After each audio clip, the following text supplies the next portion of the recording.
के नाते, एक सनातनी होने के नाते माननीय अध्यक्ष जी, हम तो ये कहते हैं कि न्यायालय किसी भी मंदिर पर सर्वे का अगर कोई आदेश करती है तो मैं नहीं समझता कि किसी भी सनातनी, किसी भी हिंदू को कोई आपत्ति होगी। हमने किसी के धर्मस्थल तोड़ के अपने धर्मस्थल नहीं बनाए। करें जहां करना हो सर्वे करें, हम कभी गुम्मा अद्धा नहीं चलाएंगे, हम पत्थरबाजी, हम न्यायालय के निर्णय का सम्मान करेंगे। न्यायालय ने किसी सर्वे का आदेश दिया तो उस आदेश को पलटने के लिए क्या तरीका है, उससे बड़ी अदालत में जाए कि सड़क पे खड़े होकर के पत्थर प्रशासन के ऊपर और पुलिस के ऊपर चला जाए। इस सदन की कार्रवाई लाइव देखी जाती है, रिकॉर्ड रहता है। माननीय नवाब साहब हमारे बहुत अच्छे मित्र हैं, साथ में मंत्रिमंडल में भी रहे। पहली बात तो ये स्पष्ट हो जानी चाहिए कि जो सर्वे हो रहा है वो न्यायालय के आदेश पे हुआ है। और जितने लोग बोले हैं इन्होंने पत्थरबाजी का कोई जिक्र, कोई चर्चा नहीं की। अब हम एक चीज तो ये भी जानना चाहेंगे कि क्या पत्थरबाजी करने से न्यायालय का आदेश बदल जाता है? अगर न्यायालय ने किसी सर्वे का आदेश दिया तो उस आदेश को पलटने के लिए क्या तरीका है, उससे बड़ी अदालत में जाए कि सड़क पे खड़े होकर के पत्थर प्रशासन के ऊपर और पुलिस के ऊपर चला जाए। आज तक कभी प्रशासन का निर्णय, न्यायालय का निर्णय इससे बदला हो तो? दूसरा श्रीमान, पुलिस और प्रशासन के लोग जो घायल हुए हैं उनके प्रति किसी ने कोई पीड़ा, कोई चिंता व्यक्त नहीं करी। बहुत गंभीर मामला है ये। ठीक उसी तरह है जैसे बहराइच में 22 साल का एक नौजवान राम गोपाल मिश्र, 4 महीने पहले शादी हुई थी, उसकी हत्या कर दी गई। इतनी निर्मम हत्या करी गई, इतनी गोलियां शरीर में मारी गई, हाथ के नाखून भी निकाल लिए गए। अपराध क्या था कि उसने अपने धर्म का एक झंडा लगा दिया। श्रीमान, इसी चर्चा में एक बड़ा रोचक तथ्य सामने आया। माननीय नवाब साहब ने कहा कि कुंदरकी में लूट हुई है, लूट करके, वोट लूट करके ये विधायक बन गए, वरना कुंदरकी में 65% मुसलमान है, 35% हिंदू है, तो रामवीर सिंह कैसे जीत जाता?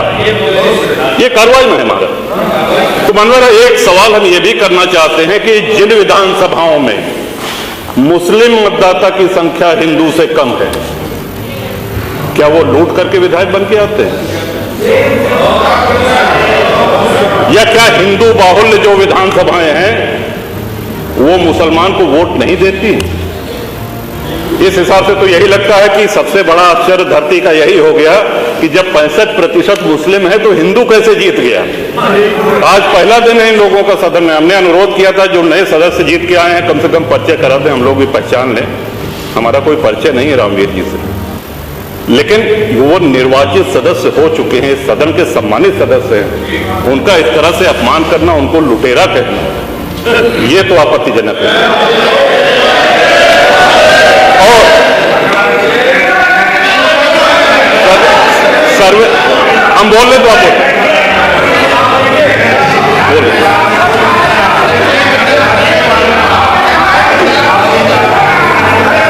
माननीय अध्यक्ष जी, 2 मिनट में अपनी बात 2 मिनट में अपनी बात समाप्त कर रहा हूं, 2 मिनट में अपनी बात समाप्त कर रहा हूं।